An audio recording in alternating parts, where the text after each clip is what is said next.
Eu sou a Jane Cruz, enfermeira e mestre em gerontologia. Nos meus últimos anos de formação, eu atuei no processo formativo de diferentes profissionais nos diferentes níveis, auxiliares, técnicos, enfermeiros, e nos últimos anos atuei aí na área do envelhecimento, frente à formação de cuidadores de idosos e também numa startup que era voltada para a área do envelhecimento. Para quem ainda não me conhece, fazendo essa apresentação sucinta e breve, mas hoje o nosso tema é de vital importância.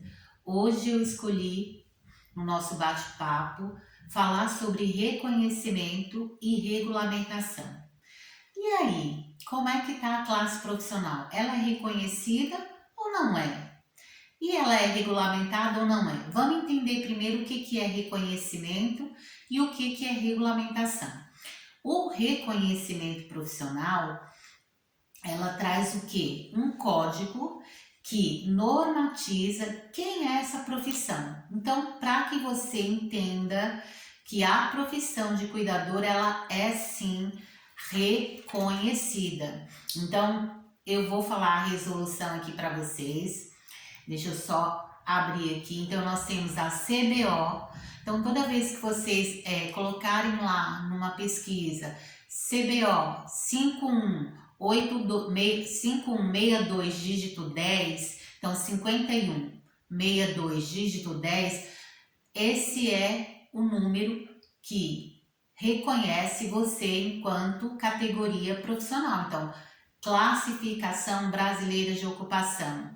Quem é a classificação? Então, a classificação brasileira, ela tem um código. Esse código, ele é normativo para descrever, né, de forma numérica, uma classe profissional. Então, desde 2002, a profissão ela é reconhecida. Então, cuidador de idoso é reconhecido, porque fica essa discussão no cenário, vamos falar assim, na sociedade. A profissão de cuidador não é reconhecida. É reconhecida, tá? Por quem? Pela CBO, pela Classificação Brasileira de Ocupação. E aí, essa classificação, ele é um documento normatizador, né? Normatiza o reconhecimento, dá nomeação e codificação a esse título. Portanto, com base nisso também, tem as características em relação ao reconhecimento.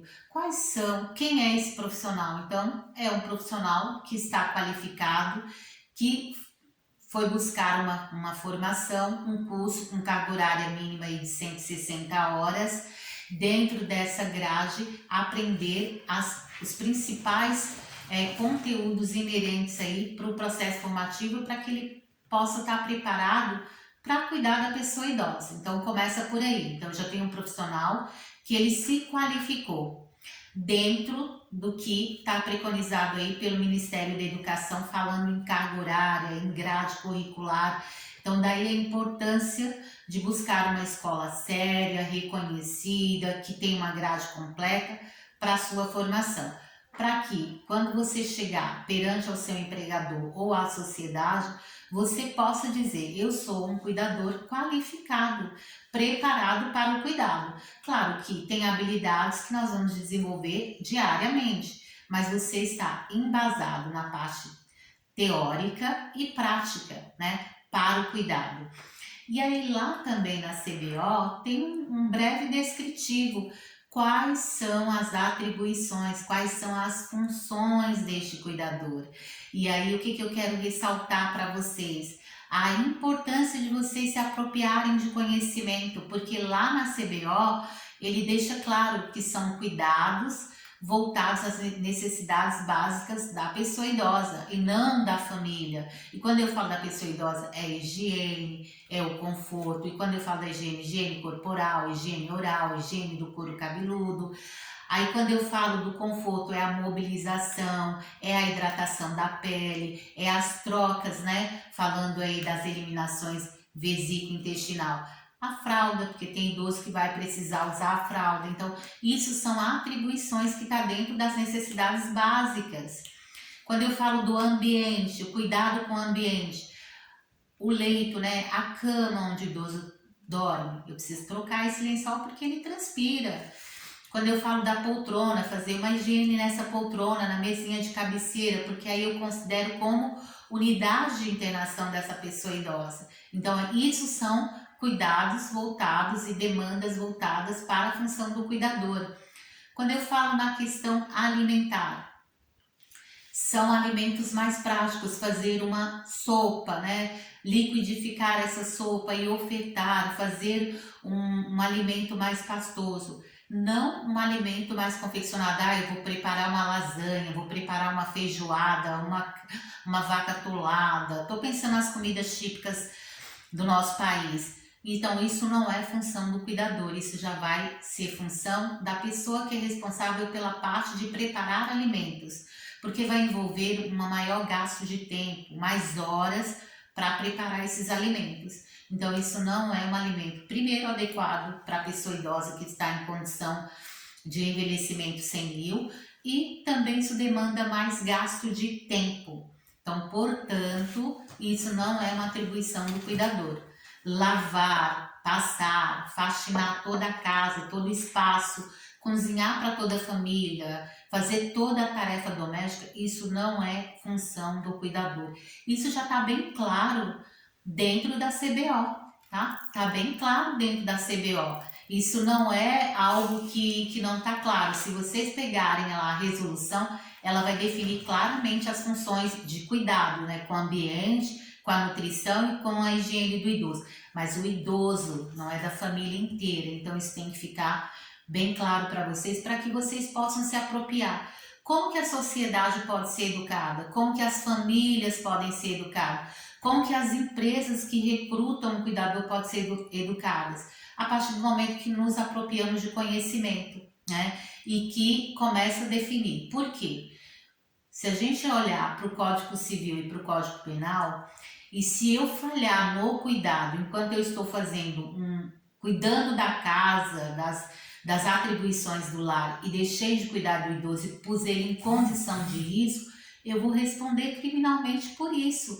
Então, se apropriem deste conhecimento e comecem a mobilizar, a trocar. Eu sei que cada um tem uma necessidade, mas a gente não pode ficar sujeito a tudo que a sociedade impõe.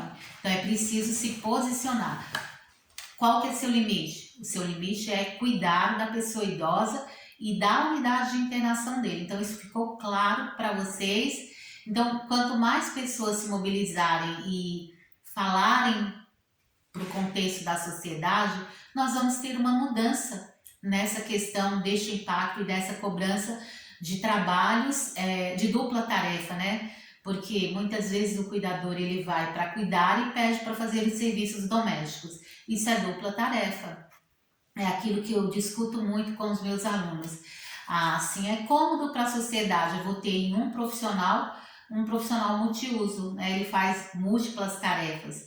E a mais importante ele deixa de cumprir, que é o cuidado aí à pessoa idosa. Então, até aqui nós falamos de reconhecimento. Então, ficou claro para vocês o reconhecimento? Ele trouxe a definição de um código que te classifica enquanto profissional. Ele também te traz direitos trabalhistas, porque você pode trabalhar de forma registrada, que é o regime formal, e uma vez que você trabalha registrado, você vai ter direito a registro em carteira nas primeiras 48 horas, a partir do momento que você inicia o seu trabalho naquele grupo familiar. Você vai ter direito a férias, direito a 13º, você vai ter licença maternidade. Caso você seja dispensado sem justa causa, multa, né, a multa de 40%, acesso ao fundo de garantia, ao seguro-desemprego. Então, isso é o regime CLT, o formal. Agora, se você for um microempreendedor individual, você não entra nesse critério, aí é outra resolução. Mas nós vamos falar deste assunto num outro momento. Aí eu vou discutir mais claramente sobre essas informações e trazer aí conforme for surgindo as dúvidas de vocês. Podem deixar lá nos comentários, falar o que vocês gostariam de ouvir ou que eu trouxesse aqui no canal, para que a gente possa fortalecer esse grupo e essa classe profissional. Um outro tema dentro desse mesmo segmento que eu falei lá no começo é a regulamentação. E aí? Como é que está a tramitação da regulamentação? Então, eu estou abrindo uma lei aqui para mostrar para vocês. Então, no Senado já tem, olha, eu espero que esteja aparecendo para vocês aí, já tem uma legislação que ela trata deste cenário. Então, nós temos um ganho, que é o reconhecimento, e agora nós temos uma etapa a ser vencida, que é a regulamentação. O que, que a regulamentação vai trazer? Ela agora define a classe profissional, ela define código de ética, ela define direitos, ela define piso salarial e ela vem aí para fortalecer o reconhecimento. Só que agora na forma de lei. E uma vez que tem uma lei, toda a sociedade ela tem que cumprir em todos os cenários. Então isso vai ser um grande avanço, um grande, vamos falar assim, uma grande vitória para a classe profissional. Então o projeto que está em tramitação, ele é o número de lei 5178 de 2020. E aí o que eu quero deixar claro para vocês em relação a isso? Eu vou abrir um outro ponto para mostrar para vocês que nessa lei que está em tramitação, a última mobilização que o Senado fez, a última reunião de discussão que o Senado fez em relação a esse tema, foi em 20 de maio de 2023. Agora nós estamos chegando em 20 de dezembro de 2023 e não houve uma nova mobilização. Daí a importância de todos vocês fazerem abaixo-assinado, encaminharem carta assinada aí. E essa mobilização, vamos pensar numa mobilização a nível nacional, né? Vamos pensar só a nível local de estado. Vamos pensar nos profissionais que atuam aí na área do cuidado ao idoso no Brasil inteiro. Vamos pensar que em cada estado as pessoas façam abaixo-assinado e encaminhem para os seus representantes, falando dos vereadores, falando dos deputados, ou que isso chegue até o Senado.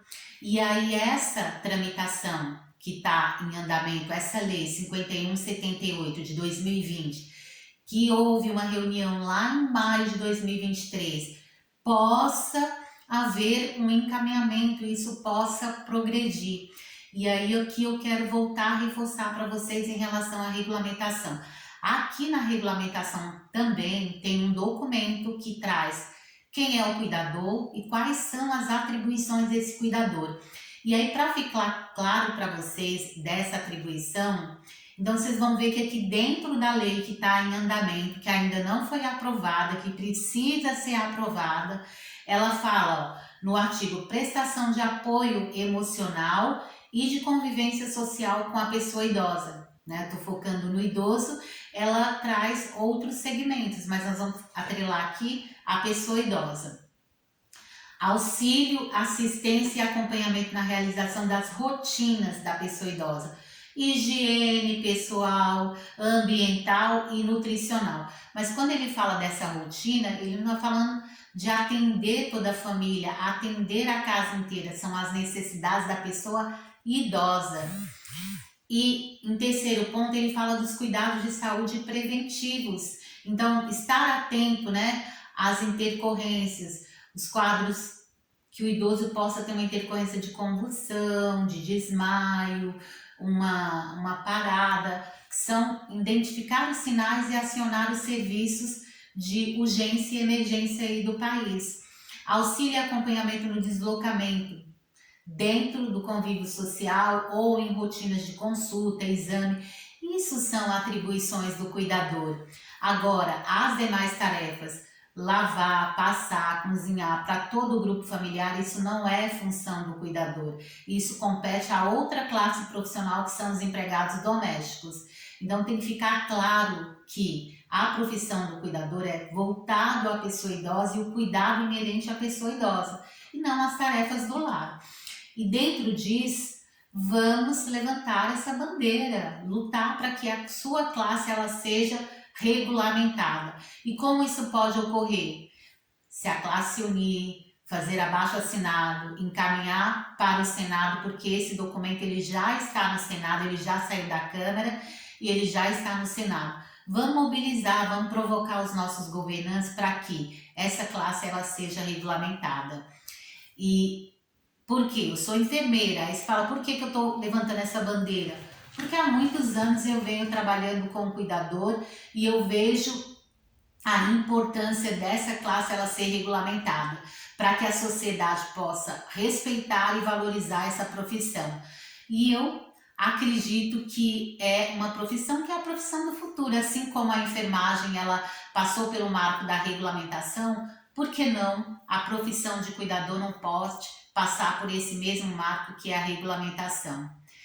E agora, nesse momento, eu quero agradecer, né, a todas as pessoas que estão inscritas no meu canal, que compartilharam, que deram joinha e que estão aí junto comigo nesse novo projeto. Peço que compartilhe esse novo vídeo, que dê um joinha, que dê um like, passe para os seus grupos aí de cuidadores, para que eu possa fortalecer e o YouTube reconhecer que esse conteúdo ele é relevante. Até o nosso próximo vídeo. Já deixando uma provocação aí, no nosso próximo vídeo eu vou falar um pouquinho das características de ser um bom cuidador.